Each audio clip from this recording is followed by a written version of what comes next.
The date is 24th of April 2026. The location is the White City House in West London. And the project is Checkpoint Project for the Border Crossings. The interviewer is Melanie Lam, and the interviewee is Tobi King Bakare. Could you spell your name? Yep.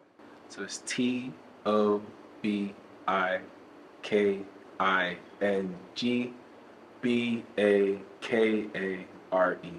Good. And has your name changed since? No. No. Can you tell me your year of birth? Yep. 1999. Good. So today, Tobi, we are happy to welcome you to the Checkpoint projects, and we are going to cover a little bit about your background and as also your journey as an artist here from your country of birth to the Great Britain. And we would like you to talk on the projects that you have been involved in with border crossings. Right. So, Tobi, let's start with your background. Yeah. Right. So tell us, starting from your country of birth, and how did you come about to be in London today? Yeah, cool. So I was born in Ireland. I've said that in many border crossing shows, which is funny, but I was born in Ireland in a town called Lucan. And my family are originally from Nigeria, but they migrated there, or my mum migrated there long before I was born, set up business, brought her family over, and that was where she first moved. Then I was born there, ended up going to Nigeria for a short while before settling in London, where I've just remained ever since. Yeah. So which year did you arrive in London? I arrived in London, I would have been 2000, it would have been in 2007 or 8. So when I was in year 5. So yeah, so around that time. Yeah. Before that, I was in. Actually, that's not true. That's not true. No, my maths is completely wrong. I would have arrived in like 2009 or 2010 because I left Ireland when I was 6. So that would have been 2007. Yeah. So I left Ireland in 2007 and I came to London in 2010. Right. Could you tell us about your time in Ireland? Yeah, Ireland was great. For the most part, it was all I knew. So I have clear, vivid memories of greenery, milk. Sounds funny, but milk and butter and potatoes just tasted different out there, and just fresh air. I remember Ireland being, yeah, a bit like peaceful. When I was there, my siblings weren't living with me at the time, so think I was by myself for most of it, which I don't think I minded. I remember just feeling at home and feeling peaceful. But yeah, sorry, got distracted. um, but yeah, Ireland was great. I have vivid memories of school as well, and as you can imagine, in the early 2000s, we were the only black family in proximity. We lived in like this. There was like a park, and there was houses around the park, and yeah, I remember there was like an Asian family, and they were the only other family that weren't white, and yeah, we was good friends with them. But apart from that, I remember being the only sort of black family around, apart from my own relatives. So that was interesting, growing up not seeing anybody else like me, apart from family. And then a weird thing happened when I went to Nigeria, and I saw everybody was black. It was just a different thing where everybody looks like me, but it's also really different to me and sounded different to me and thought differently.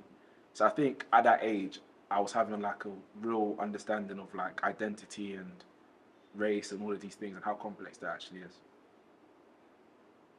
So in Ireland, as a young child, you were aware of you being different. 100%. Yeah. Tell us more about that. Yeah, there was clear indications that we was different. Like we had on the sadder parts of things, there was like families who didn't want us playing with their children at times, which happened early 2000s. And yeah, children are kids, and kids will say things, and kids will have this innocence of ignorance where you know, they comment on your appearance. And I remember vividly me having thoughts as to why am I different? Like people would ask questions like, oh, like there was this common joke where it was like, oh, like, have you showered? Is that why you're stupid? But then when you're children, you don't really realize. You just say things, and I think at that age, I realized that okay, cool, I definitely look different to a lot of the people around me. But I didn't really think much about it. I just thought that was just how it was because it's how it was. But it was definitely a thing. Could you tell us what were the conversation that your parents may have had with you to help you possibly to integrate Yeah. in that community? To be fair, I don't think there was much. We didn't really speak about it a lot, which I'm not sure how I feel about that. But we didn't talk about being different in Ireland. I think, if anything, there was more of a pressure to integrate into to sort of like fit in. There was a pressure for us to like sound like Irish, and my mum didn't teach us our language.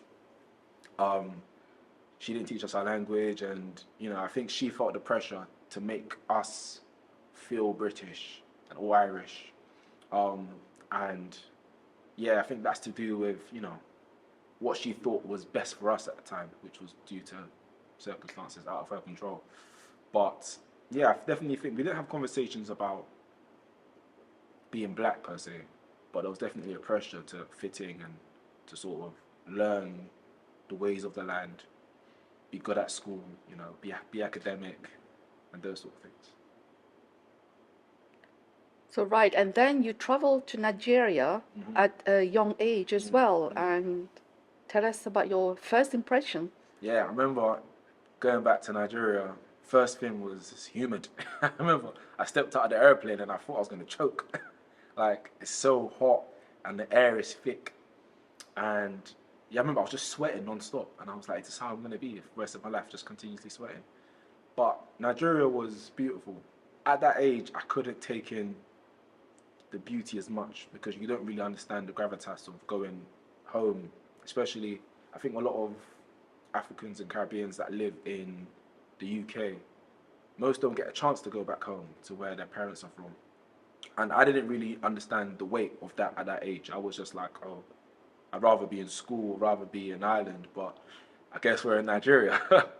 um, but eventually, I just started to fit in. What happened to me in Ireland, where I started to assimilate to that culture and that society, the exact same thing happened in Nigeria, where I lost my accent, which would have been like a weird Irish British merge at the time, totally changed to like a Nigerian accent, where I learned how to speak Pidgin, which is like um, broken English.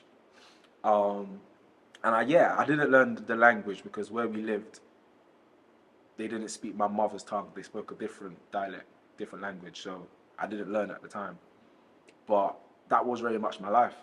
Nigeria was, it was good. There was a lot of ups and downs, but ultimately, I think it really gave me perspective from a young age on just how different life is in different parts of the world, and the things that we may value in the West and the things that we hold to such great esteem in the West, and how kind of, I would say now, those things might not matter as much as we may think.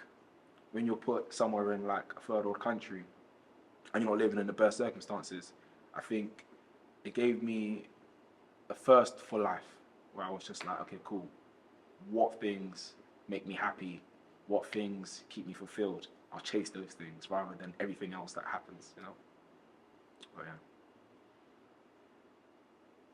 So it feels like because you have been immersed with so many different cultures at such a young age, you have a acute sense of self-awareness. Mm. And would you say that this is the catalyst that brought you to start a journey as an artist? 100%. Tell us more about that. Yeah. I don't think the self-awareness came back then. That came later on. But I was definitely ahead of my peers. I have vivid memories being in primary school when I landed in London. And we done this exercise where we was in year 6, and they was like, write down what you want to do, where you see yourself in 10 years, where you want to be and what you want for your life. And at that age, which would have been like, I don't remember, like 10, I wrote down, I want to be striving to be the best version of myself. In year six, I remember my teacher was just looking at me like, whose kid is this? And why are you thinking like this at your age? Other kids were writing, I want to eat chocolate bars and I want to, like, drive fast cars. And I was like striving for the best version of myself. So I think I definitely was ahead of the people around me, especially in the West. But it's funny because in Nigeria, I felt like I was really behind. I think all the kids I went to school with in Nigeria, they were so quick. And they were like academically faster than me. They were writing essays. I couldn't even write sentences. And but then when I came back to the West and when I was in London, I felt like there was an ease, which is good. But then I think that ease also affected like developments and things like that in sort of like consciousness and awareness of the world. But yeah. So of all these three countries that you've moved about, what would be your kind of, which place would you call home, I suppose? Definitely London, specifically West London. Yeah, yeah, definitely. I think London was where I felt the most settled, and especially West London, where it's very diverse. I think Ireland was totally white. Nigeria was totally black. London, I didn't feel like I belonged to any of those categories because of where I was raised. Whereas when I came to London, there was a mixture of different people. My best friend in school was Caribbean, and then we had another friend who was Arab, and we had another friend who was like Irish, and it was just like we were all so different, but we all merged. And I think London was the catalyst for that because it sort of introduced all these different people and put them in this lovely space. So yeah, I think London definitely feels like home. And tell us about that journey as an artist while you are in London. Yeah.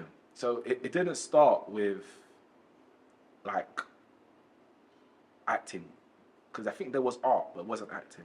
I thought I wanted to be a lawyer, barrister, and that might have been my mum's dream. It might have been my mum's dream, but I was convinced it was my dream at the time. And because I love to talk and argue, and I was always like arguing about something in the house, so I felt like it was a good fit.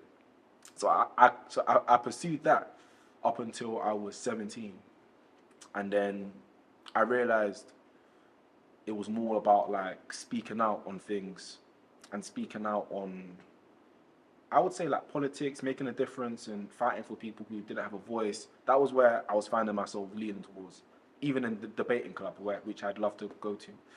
And then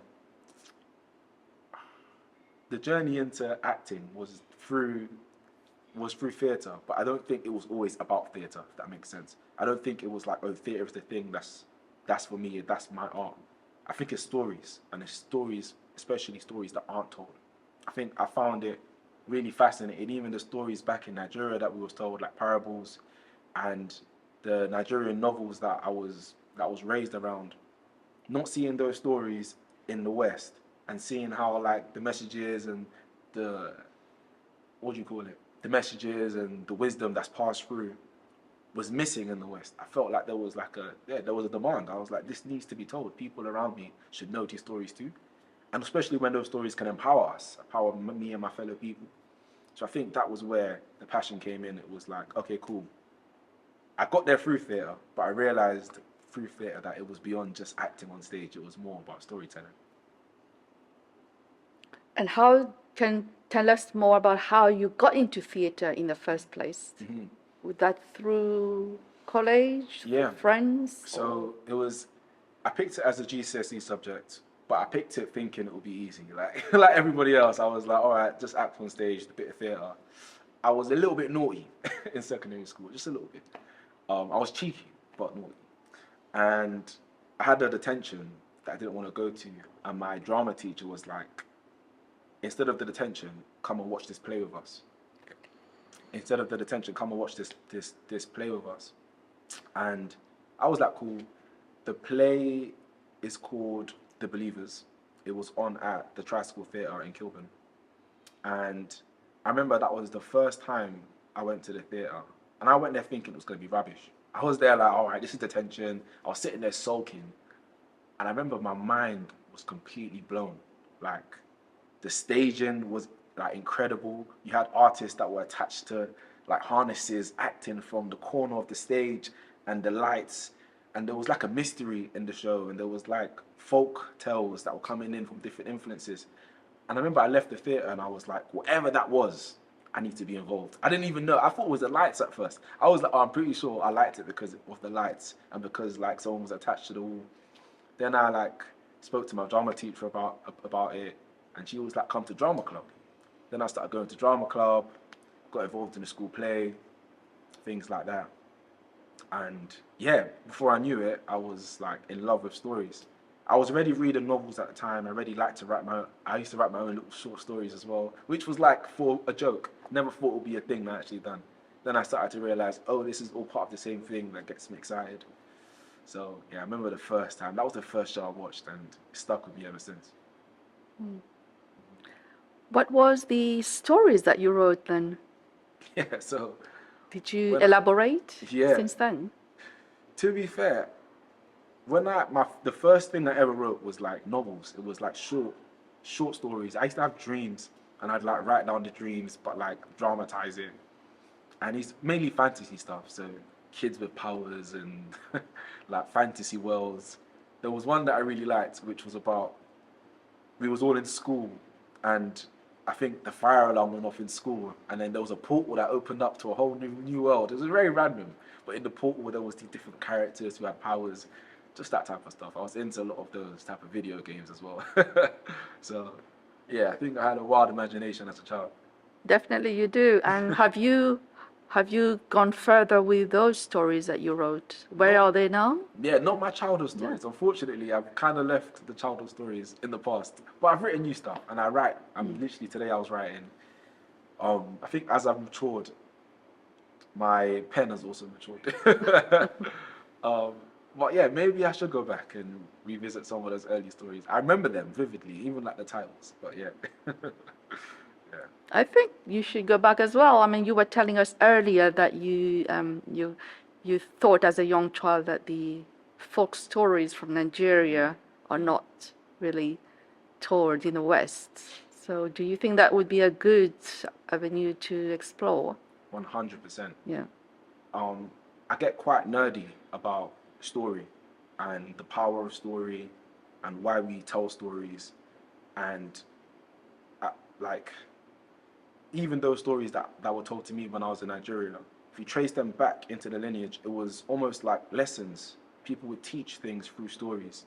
And I just find that so powerful and so beautiful that storytelling isn't just entertainment. It's actually like crucial to how we live as a human society.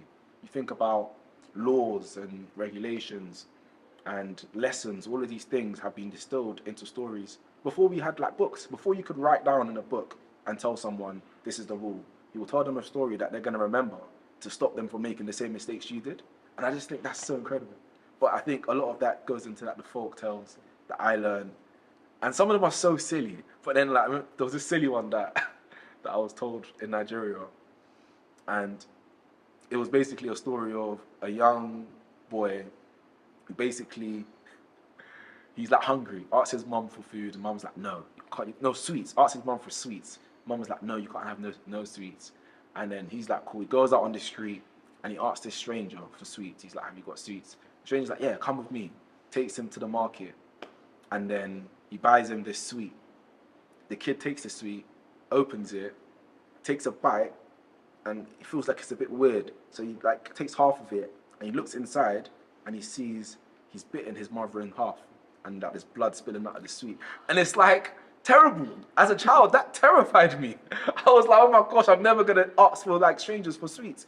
And I think the message in the parable is like, don't follow strangers, don't eat things from strangers. But then the way they're telling these stories and these little folk tales are ways that we can all just remember. But yeah, I find that really incredible. Wow. So we can't wait to hear the story that you will be telling us one day. Yeah. Right, the next topic that I would like to talk about is the stories that you brought when you joined Border Crossings.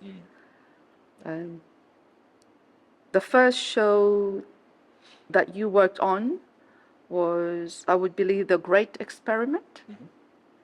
So how did that happen, and what was your experience about it? Yeah, the Great Experiment was incredible. I remember from the audition process when I met Michael, and he was just like, "Okay, cool, improvise this scene with me. You want to phone to your agent, and you're talking about this, and in the show they've asked you to play a slave, and you're not happy with it. How do you feel about that?" And I was like, "Whoa! I've never ever like done improv like that, where it was so close to me, but also like far away and dramatized and for a purpose." And I remember from that initial interview, and then from getting the role, I knew that I was gonna have fun on that job, and I was gonna learn a lot. And at that age, I would have been 21, so I was still quite young, and especially then, I was really keen on like learning, and as I think we're gonna get to it, I didn't go to drama school, and I was always someone who was very into the academics because I thought I wanted to be a barrister. So this was an opportunity for me to read books and to like be around like-minded people. And at the time, well, and at the time, I wasn't around a lot of people like that, especially in the arts. You find a lot of people that neglect the books and they neglect the literature when it's not creative. But that's why I really admired Michael, because Michael felt like to me a scholar. He's a ball of wisdom, he's a ball of knowledge. He just give me this book and I'll be like, read this, just tell you about that. And I was like, all right. And then throughout that journey, I think I read a few books and I just felt more confident in myself. I felt more, yeah, I learned new things about myself on that job as well. So yeah, I remember that experience being like really influential in my artistry as well. Because I think as an artist, I know it's not just about creating fun scenes and being entertaining. It's also about learning and teaching. And I think that was a way to sort of tie the both together, tie the two together. What would you say was what you learned most from that first project with Border Crossings? My biggest lesson from the Great Experiment was how you can bring yourself to a role. I think you're told as an actor many different ways of how you can bring yourself to a role and where you should draw from.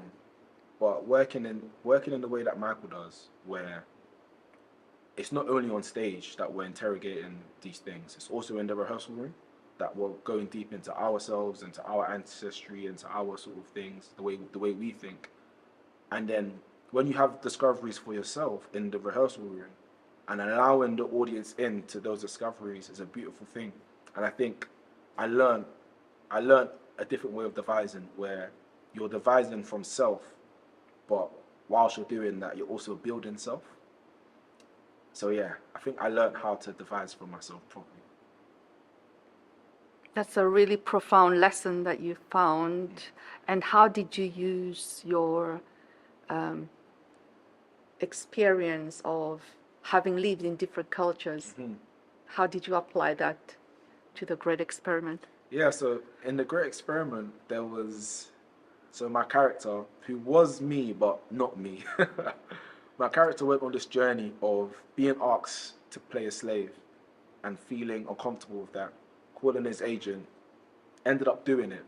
But then nearer to the climax of the play, he kind of has this moment where another actor, where he speaks about how comfortable he was, and he basically speaks about how the world and at the time how the systemic things affect him. And another character basically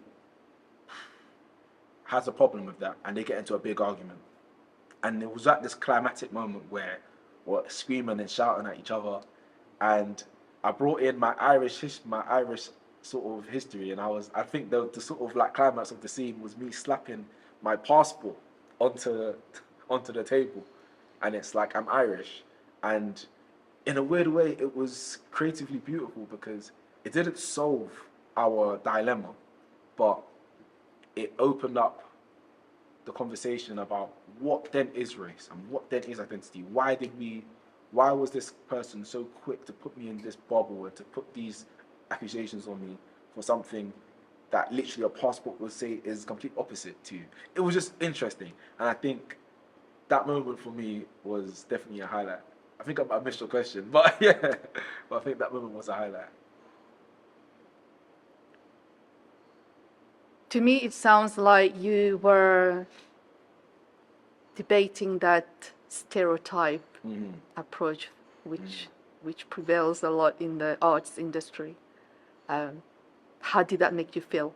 I remember it was actually quite challenging doing that role because every day for however long we was on, I'd have to confront them, and the debate was quite improvised. So every day, me and Tony was the other actor.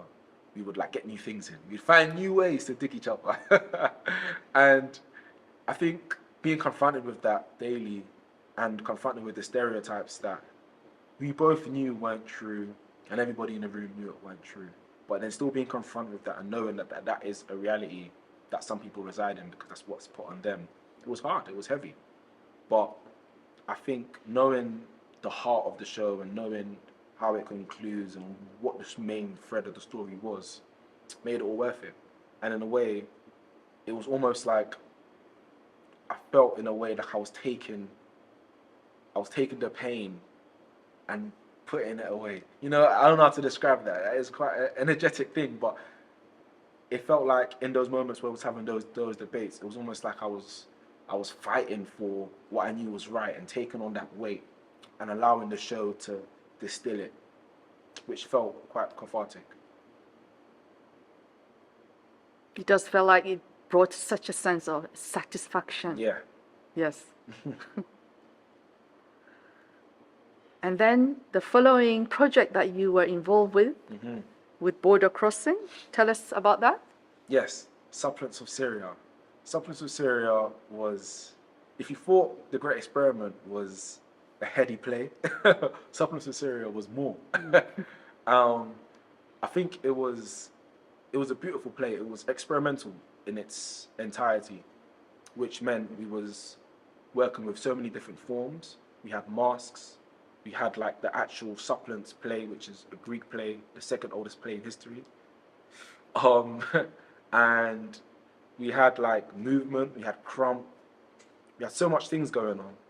And I felt like at the heart of it, we also had this political side where it was talking about real things and real issues that are what we're living in today. So I think that play felt different. It felt different in the sense of there was a different way. The first play had more of a weight that felt tied to my identity and the things and my lived experience, whereas Suppliants of Syria had a weight on what's going on in the world right now. So there was a different type of urgency, but again, an incredible piece and very, very like well thought out piece as well. Mm-hmm. Did you bring your experience as an Irish national living from a Nigerian ancestry living in London? Did you bring that experience to the next project? I think naturally it was a part of me, so yes, but I don't think it was as intentional as The Great Experiment. There was moments where we told stories, and stories, just like I said earlier, in the rehearsal room when we're having conversations, things will just spill out. Like there was this moment in the rehearsal room where me, Albie, and Phoebe, who was the stage director, and Michael, director, we was just sitting, having a little chat, doing a writing exercise, and we were like writing all of these like fictional things and all these different things, and then I was like, I suddenly remembered. I was like, oh yeah, one of my friends actually was a part of ISIS, and yeah, he died in the war. And it came out so naturally, and everyone was just like, and I was like, yeah, I completely blacked that out for a lot of my childhood, but that happened. That was a real thing. And in Suppliants, we talk about ISIS, called Daesh. So again, and then that found its way into the play in a similar moment where we tried to recreate just how forthcoming it was. It just happened. It just came out of nowhere. So I think, yeah, the play had its own life. It had its own powerful way, and Michael Wallen's style of directing definitely lined itself well with the play he created. Would you say that having participated in the play changed your viewpoint of the topics that he was covering? I wouldn't say it's changed it. Yeah. I still feel strongly about what is right and wrong. However, I do think being in a space where you have to see the other side of the argument.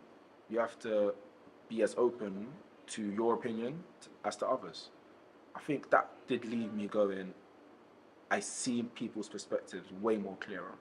Not to say that they're right, but to say where I know where they're coming from and I know how they could be manipulated. And even now, as I'm looking at the news and I'm looking at the world, I'm like, oh, I see what's happening now. And it is sad because a lot of the time it is a survival, what I think anyway, it comes from a survival instinct of it's me or them. And I think that it's me or them theory is pushing so many agendas in the world right now where there's a lot of evil being done because people are feeling like it's me or them. And that thing is enabling, it's me or them energy is enabling things to happen across the world that shouldn't be happening. But when you feel like there's a threat and someone almost, what's the word, indoctrinates you to thinking that that threat is someone who's actually a victim, I think it's a catalyst for evil. So my next question then, if you were in a courtroom and you were a barrister, which side would you be on? Whoever side pays. No, but the side that I'd If you had a choice. I had a choice. Yeah. I definitely. And you have I would say, a woman, suppliant of Syria, right? So you have to represent. Which side would you on and why? I think in a really sad way, it would be easier to represent the other side because there's so many ways of, and I think that's why things are bad, because there's so many ways to appeal to a person who is in safety and has the choice of letting someone in or not. There's so many reasons as to why you shouldn't let that person in, that you can tickle on their morals and what you think's best for their family. There's so many ways, whereas in reality, of course you should let the other side in. I want to say I would obviously fight for the left. I'd fight to let the supplicants in, but then there's a side of me that goes, I'm actually really sad that I can see how the other side can argue this and how people can use that narrative. But me as a barrister, I'd fight for the left. I think that just fits who I am. So you would let The the suppliant woman in. Yes. Great Britain? Yes. I don't think I'd let them in with nothing. I think there would be a fair understanding of like what's going on. It wouldn't be, I think, for example, in Great Britain, we don't allow migrants or legal immigrants to work. And I'd be saying things about that first, because if you're not letting people work and you're letting them into the state, then of course there's going to be some sort of it's not going to work, because they're not going to have money for themselves, so then they're going to be dependent on the government, and that's going to be dependent on taxpayers. It doesn't make any sense. So I think there will be other changes to be made, but generally the changes would be to let the supplement women in. And if you were presented with a case, how would you fund the living costs of the woman who you have allowed to be brought into the UK? What would be some of the ideas or suggestions? I definitely think people aren't going to like it, but I think it's the taxpayer's responsibility. Like, as someone who has grown in a third world country and also a first world country, if you want to call it that, um, there is a privilege that is innate that we need to accept and just suck up. There's a privilege. Things are different. When I was in Nigeria, schooling isn't something you can just have. Education, access to education isn't something you just have. It's like, it's not free. You have to have some sort of money, and even then, it's still really hard. Like, people are really struggling. Access to so many things aren't a thing. Whereas in the West, we do have access to so much, and I think the only reason why we do have that is because of the sins of the West. So because of the sins of the West, I think there is a, what do you call it? How do you phrase this? There's a need to repay back, and I think that is through the taxpayer. If you're living off the sins of the West and you're making money and you think life is good, then you hold some responsibility, I think. So there is a consequence 100%. Everything has a that the West has to pay. It's one of the basic laws of life, action and consequence. It's only fair.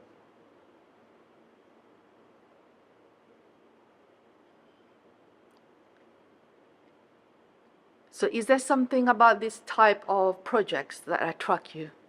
The ones that tackle political issues and has that as this very prominent topic? Definitely. I feel like as an artist,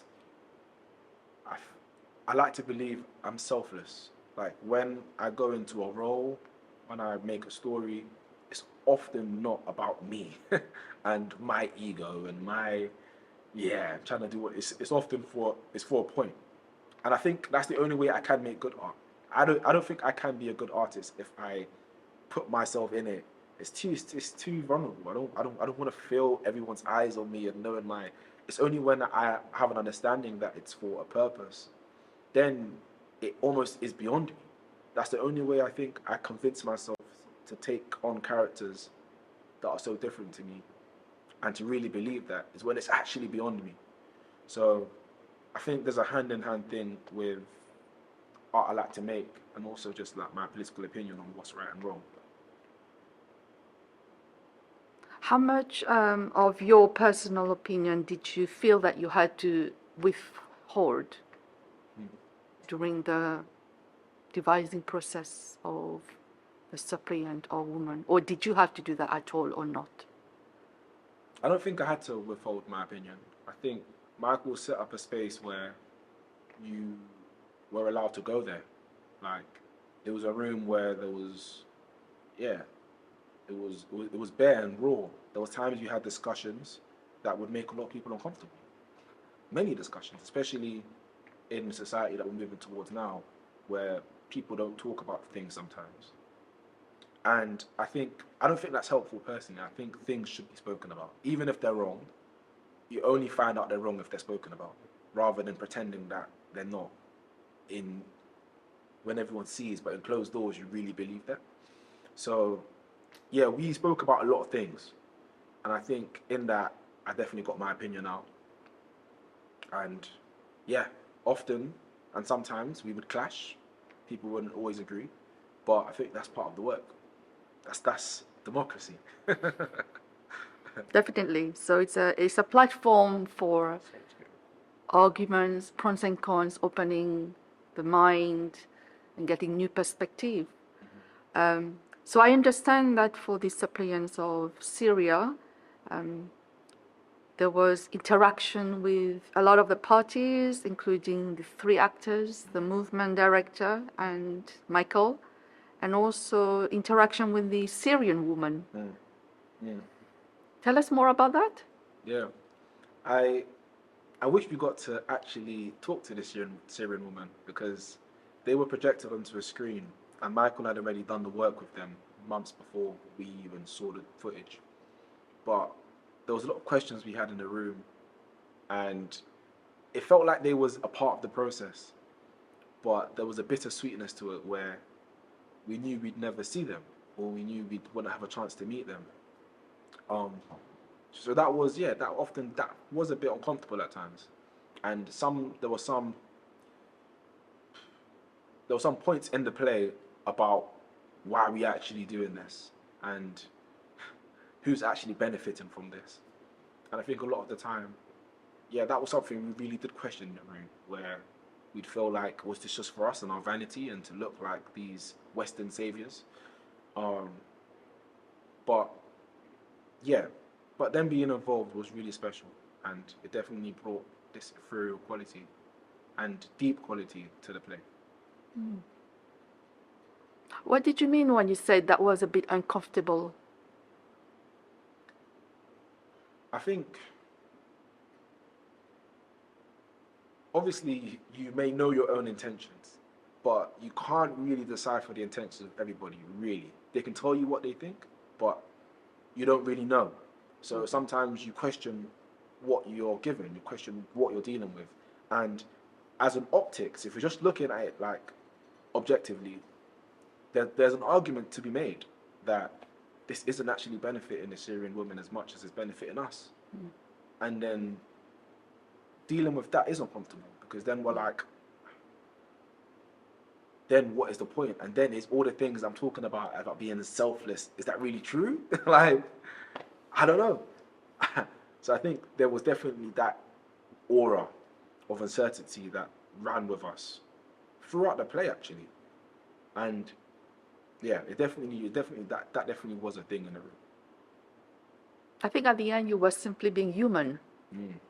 To question whether what you were doing is for yourself or for other people. And at the end of the day, self-care is not selfish, but selfless. You have to look after yourself first, right? Yeah. Right. The next project that you were working with on border crossings, I believe, was the Gaza monologue. Oh, yes. Right? So, and it was an online reading that took place in 2023. You want to tell us a bit about that? Yeah. Yeah? The Gaza monologues was during like the peak of COVID, I'm pretty sure. So it was all on Zoom, and it was also at the height of what's been going on in Gaza, which again was difficult to speak about publicly, which I don't understand. I mean, actually have a close friend who was upset with me for performing in that, and they questioned me as to why I done it, and if I even knew what was going on in Gaza really. And I was like, I'm pretty sure I do. Like, objectively, from what I can see, this just looks like genocide. I don't think there's much more to it. And I felt like I did get some slack from that. And I think the whole world got slack for that, which I find really strange. Even during the performances, there was like hackers trying to get in to sabotage, saying all types of slurs, racist slurs, all of these things, trying to disrupt what was going on. And I think all of that just felt like it was representing the world at the time, and that's really sad. You know. Have you taken part in any protest that takes place in London about Gaza? Yeah. About Gaza? Oh, well, no. there's a... No, I haven't been to a Gaza protest, actually. No. No. Kind of, but not like a big one. It's a small one, like a rally. Oh, you have taken part in a rally? In a small rally, but I wouldn't call it a protest. It was like 30 people. Were you a performer at that event or not? Not a performer at the event, but yeah, wasn't a performer at the event. But yeah, I was just shouting and walking.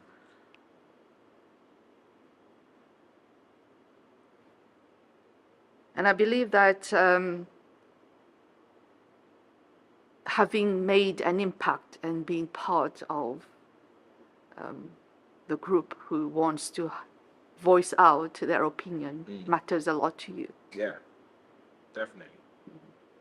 I think this, being silenced is it's a terrible thing. I think to lose your voice or to feel like there's not a place for your voice, yeah, it's really scary. I think I'm quite religious as well, and in Christianity, there's a lot of emphasis on the word, and the word being like the word of God, but also like the word, like the fact that you have words.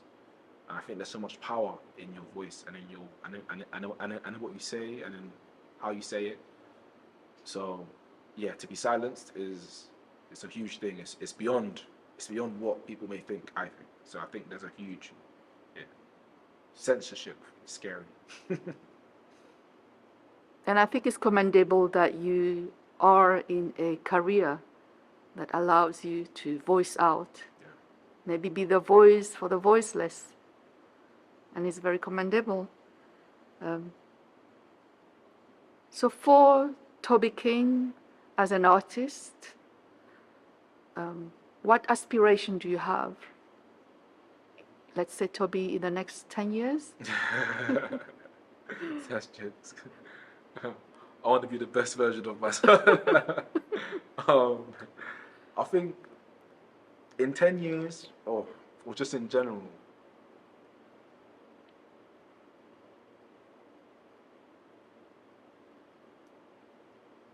I'd like to stay doing what I love. I'd like to stay doing what I love. That's like the core foundation of it. But within that, it will be lovely to have a strong backing for that. Like, when I say a strong backing, having a community or a space or somewhere I can go to where I know that I can do what I love with no bounds, with no financial pressures, with no pressures from society on what I'm saying, with no pressures on not feeling like I'm speaking for enough of my community. I just want to have that space, whatever that means, where I can put on the work that I love and the work that means something.